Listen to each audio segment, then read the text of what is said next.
Hello, here we are going to discuss the different types of integrated circuits. In the last lecture, we have understood what is an integrated circuit and who were the ones who actually invented it.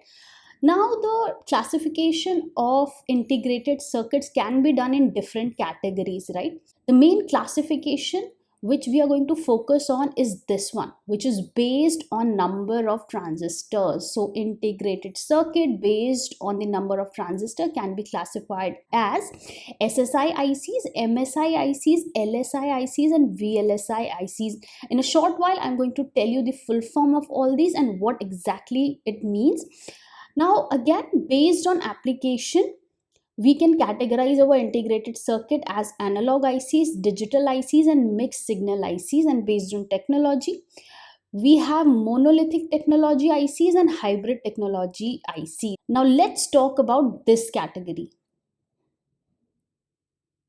ICs based on the number of transistor, SSI. SSI means small scale integration. It means that when your IC contains up to 10 transistor in a single package. And where do we use it? We use it for our basic gates. Next one is your medium scale integration. Focus on the word medium. It means it has medium number of transistor, which is roughly between 10 to 100 transistor, and it is going to be used in, it is generally used in your adders, decoders, flip-flops, etc. What about your LSI? LSI is your large scale integration. It means that this IC is going to have anywhere between 100 to 1000 transistor, and it is going to be used in input output chips and your ALU, arithmetic logical unit chips or ICs, etc. Now this is the one which we are going to focus on. VLSI, very large scale integration. Here the transistors are anywhere between tens of thousands to hundreds of thousands, and it is used in your processor and PLDs. Right now, what is the latest in our technology? So we have heard of this name, and till now also we are using the term VLSI only, but now there is another term which is called ULSI. Let's see what is ULSI. ULSI is ultra large scale integration. It means when we have more than 1 million transistor in our ICs, and where it is being used, it is being used in complex CPUs, GPUs, video processor, etc. But what we are doing here is, this term is not as popular as VLSI. We are still using the term VLSI, whether it is million transistor or billion transistor, right? But you must know that what exactly is ULSI. What we can say is that ULSI is kind of the successor of VLSI. Engineers, meanwhile, ignored it all and spent their time building better devices instead of making up new words for them, which is why we still use the term VLSI. Now let's talk about the other categories of classification, which is based on the application. So what do we have? We have digital IC. Digital ICs are the one which can handle discrete signals or digital signals, and what they're going to do, they're going to read the binary values such as your 0 and 1. And your digital ICs generally consist of your logic gates, multiplexers, etc. Second one is our analog IC. An analog IC basically consists of your op-amps, your active filter, phase loop, etc. Now analog IC are more concerned with the factors like your power gain, power dissipation, resistance, etc. Now next one is your mixed signal IC. Now this is the combination of our analog IC and your digital IC.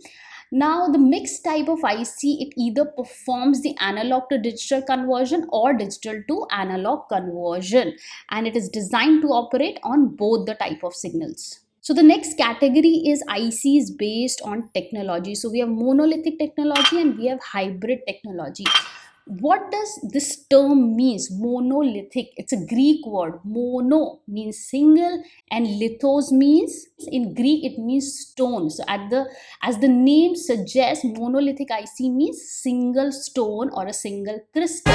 Here, what is the single crystal? It is our semiconductor material, right? It is a semiconductor material where we are going to connect all our passive components. Now, what are the features of this technology? Usually, it uses single piece of silicon or other semiconductor. Now, we can use other semiconductor materials as well. We are going to learn more about them later. And the ICs of this category are usually smaller in size. They are high in speed. They are more expensive, but they are less flexible. Now, what is hybrid technology? As the name suggests, hybrid means the circuit is going to be fabricated by interconnecting a number of individual chips. Now, these hybrid ICs, they are mostly used for high power audio amplifier application, and the active components are diffused transistor or diode. The passive components may be your group of diffused resistors, capacitors, etc.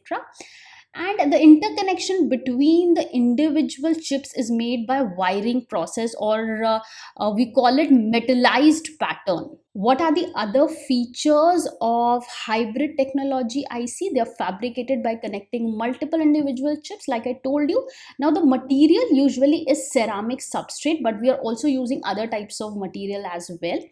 And they're usually larger in size, obviously, because you're connecting different types of chips together. They are low in speed, they're less expensive, but they are offering more flexibility. Now, you can ask that whether we have other categories of classification. Yes, we do have other category of classification for your ICs. For example, you can categorize them as your bipolar IC and your unipolar IC. In your bipolar IC, you can have your PN junction ICs, you can have your dielectric isolation ICs, and in your unipolar one, you have your MOSFET ICs or your JFET ICs. The classification can be of different types. For example, in the next lecture, we are also going to discuss about FPGA ICs and your ASIC ICs. So I'm going to see you in the next one. Till then, bye.